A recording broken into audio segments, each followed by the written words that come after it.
This video will contain some minor spoilers about the game God of War 3, so if you haven't completed the game yet, please watch this video with caution. Thanks. Behind Call of Duty Modern Warfare 2, God of War 3 had been one of the most anticipated PS3 games in recent memory. Ever since Kratos vowed to bring down Zeus and all of Olympus while on Gaia's back in God of War 2, everybody wanted to know what would happen next.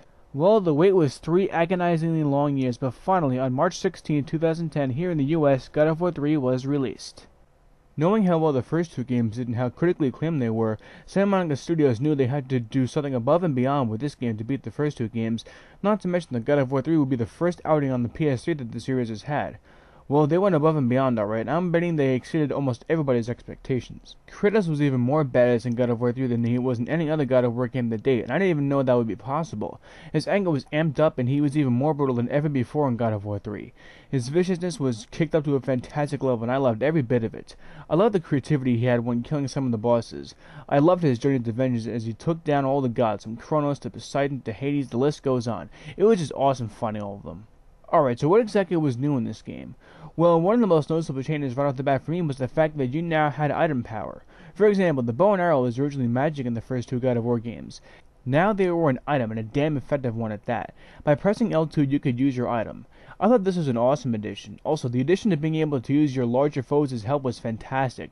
You could beat the crap out of him as usual until the circle icon appeared above his head. Instead of killing him though, Kratos would work his way onto the back or head of the enemy, and you assume control of the enemy and were therefore able to dismantle the smaller enemies annoying the shit out of you with ease.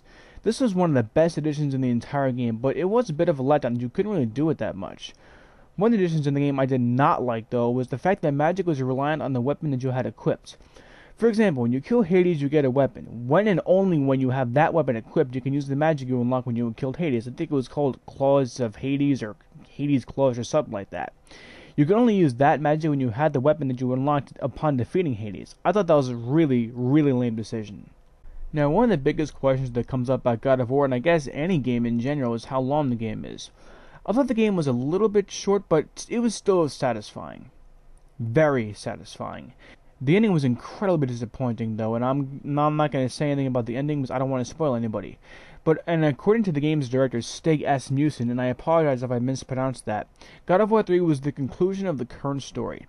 However, according to Sony Santa Monica's John Haidt, God of War 3 will not be the last game in the God of War franchise. He said, and I quote, "It is certainly the end of the trilogy. We're capping up the story that we started in God of War 1.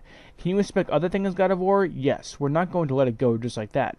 Are we going to proliferate the market with tons of God of War? No. We're going to be very careful about what we do next and make sure we have something interesting to show and tell." So yeah, God of War 3 finishes the current story but does not spell the end of the franchise. We're going to be given a totally fresh slate by looks of things, which means no more Kratos, which I think is going to be the biggest blow to the series by far.